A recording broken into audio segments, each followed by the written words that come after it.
चतुर खरगोश। बहुत समय पहले की बात है। एक सुंदर गांव था जहां इंसानों के साथ साथ जानवर भी सुख शांति से रहते थे। वहां हरे भरे खेत थे, मीठे पानी की झील थी और जंगल की सीमा पर एक घना आम का बगीचा था। गांव के सभी जानवर दोस्त थे, हिरण, गिलहरी, बंदर, कबूतर और सबसे चतुर खरगोश जिसका नाम चंपू था। एक दिन जंगल से एक धूर्त लोमड़ी गांव में आ गई। वह बड़ी चालाक थी और कमजोर जानवरों को डराकर उनका खाना छीन लेती थी। हर रोज वह किसी न किसी जानवर को परेशान करती। सब डर के मारे छिपने लगे। गांव के जानवरों ने एक बैठक बुलाई। सबने कहा, अगर ऐसा चलता रहा तो हम भूखे मर जाएंगे, हमें कुछ करना होगा।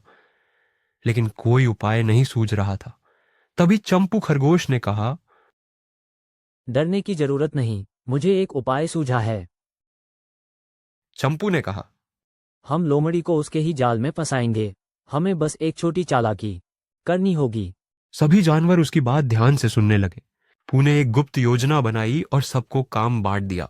अगले दिन हिरण ने लोमड़ी को झील के पास बुलाया और कहा, सुना है कि झील के बीच में एक सुनहरी मछली रहती है, जो जिसे भी दिखती है वह अमीर हो जाता है। लोमड़ी लालची हो गई और तुरंत झील में कूद पड़ी। लेकिन चंपू और उसके दोस्तों ने पहले ही वहां जाल बिछा रखा था। जैसे ही लोमड़ी जाल में फंसी, सभी जानवर खुश हो गए।